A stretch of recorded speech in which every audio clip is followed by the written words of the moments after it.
আসসালামু আলাইকুম বন্ধুরা, আপনারা প্রত্যেকে কেমন আছেন? আশা করি আপনারা প্রত্যেকে খুব ভালো আছেন আল্লাহ তাআলার অশেষ কৃপায়। এদিকে আমরাও আপনাদের দোয়ায় ও আল্লাহ তাআলার অশেষ কৃপায় খুব ভালো আছি। তো আমি আজকে খুব সকাল সকাল উঠলাম। শবে বরাতের দিন খুব সকাল সকাল না উঠলে সংসারে অনেক কাজ আছে, সেগুলো কমপ্লিট করতে পারবো না। সেই জন্য আজকে অলসতা করে একদমই ঘুমাইনি, খুব তাড়াতাড়ি উঠলাম। উঠে প্রথমে ফ্রেশ হয়ে বাড়ির প্রত্যেকের জন্য চা বানালাম, বানিয়ে আমি খেয়ে নিলাম। খেয়ে নিয়ে যে এদিকে আপনাদের দাদাভাই এখনও তো ঘুমাচ্ছে, উঠায়নি। বাজারও করতে যাবে না মনে হচ্ছে, আজকে দেরি হয়ে যাবে। আজকে কোনো বাজার করব না ভাবছি। মাছ সবজি কিনলে ওগুলো কোটা বাছা করতে গেলে অনেক দেরি হয়ে যাবে। আজকে অন্য রকম কাজ করার আছে বাড়িতে। শবে বরাতের দিন ঘরদোর ঝাড়াঝুড়ি মোছামুছি না করলে হয়? তো করতেই হবে। সেই জন্যে বাজারটা আজকে করতে বলবো না, আজকে সিম্পল কিছুই বাড়িতে রান্না করব, যাতে চটপট রান্না হয়ে যায়। শবে বরাতের দিনে ঘর ঝাড়াঝুড়ি করব, এদিকে জামা কাপড় কাচবো। তো আমি প্রথমেই উঠেই কিন্তু ব্রাশ করতে করতেই ওয়াশিং মেশিনটা ছেড়ে দিয়েছিলাম। রাত্রে জামা কাপড়গুলো ওয়াশিং মেশিনের মধ্যে দিয়ে রেখেছিলাম, আর সকালে উঠেই স্রেফ ছেড়ে দিলাম। তার মধ্যে কিন্তু আমার মেশিনে জামা কাপড় কাচা চলছিল। ওর মধ্যে আমি চা খেয়ে নিয়েছিলাম, উঠোনগুলো ঝাড়পাট দিয়ে নিয়েছিলাম।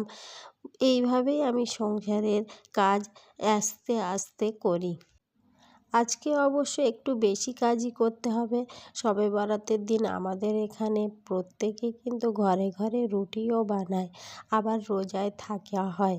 তো তার মধ্যে আবার ঘর ঝাড়াঝুড়ি পরিষ্কার পরিচ্ছন্ন রাখতে হয়। নামাজ কালাম পড়বো সারা রাত ধরে, সেই জন্যে ঘর তো না পরিষ্কার পরিচ্ছন্ন না রাখলে হয়? আপনারাই বলেন। তো ওদিকে আমি জামা কাপড়গুলো উঠোন ঝাড় দিতে দিতে দেখলাম যে আমার কাচা হয়ে গেছে। তো এগুলো আমি ছাদে মেলে দিয়ে আসি। রৌদ্র খুব পড়ছে এখন। দোতলার ছাদে দিলে তো প্রায় 1-2 ঘন্টার মধ্যেই জামা কাপড়গুলো সমস্ত শুকিয়ে যায়। অবশ্য আমি দোতলার ছাদে খুবই কমই উঠি। দেখেন, আজকে উঠলাম বলে আপনাদের এই প্রাকৃতিক দৃশ্যটি একটু দেখালাম। খুব ভালো লাগে দোতলার ছাদে প্রাকৃতিক দৃশ্যগুলো।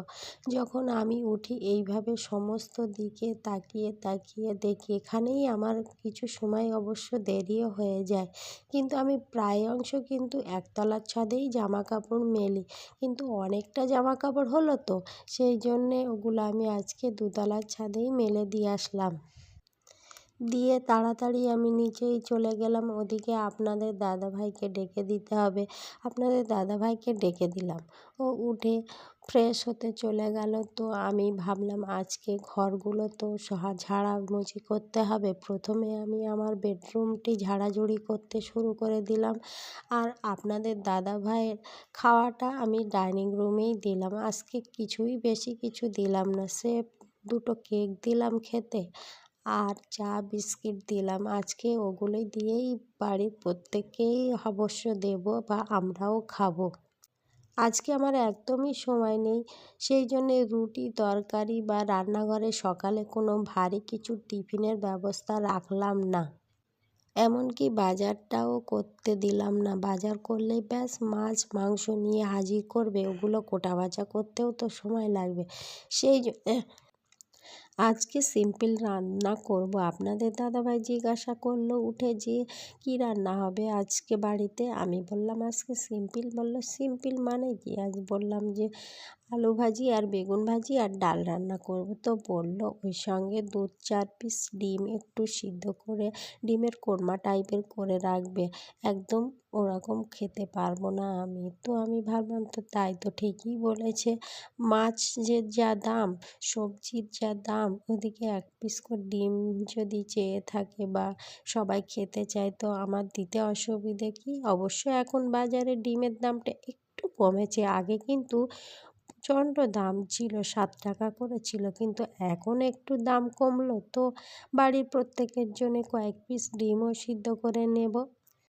প্রথমে আমার বেডরুমটি পরিষ্কার করলাম, ঝাড়াঝাড়ি করলাম। খুব একটা ঝুল পড়েনি, আমি অল্প ঝুল পড়লে একটু একটুভাবেই পরিষ্কার করে নিই। অ্যালার্জির সমস্যা তো, বেশি পড়লে হাঁচি কাশি লেগে যাবে, একা পারবো না। কবে আপনাদের দাদা ভাই দোকান অফ থাকবে তখন ঝেড়ে দেবে, ওই অপেক্ষায় কি থাকা যায়? বলে অবশ্য যে আমি যেদিন বাড়ি থাকবো ঘর ঝাড়ার ঝুলগুলো আমিই ঝেড়ে দেবো, কিন্তু আপনারা বলেন বিবেক বলে কথা তো, সারাদিন তো সে পরিশ্রম করে, একটা দিন যদি বাড়িতে থাকে তাকে দিয়ে কি এইসব কাজ করানো যায়?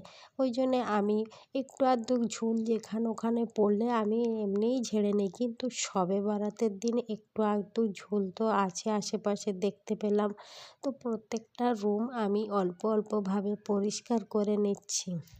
আর সেই সঙ্গে আমি জানালাগুলোও পরিষ্কার করে নিলাম। আজকে কিন্তু মা রান্না করলো, আমাদের রান্না এদিকে কমপ্লিটও হয়ে গেল।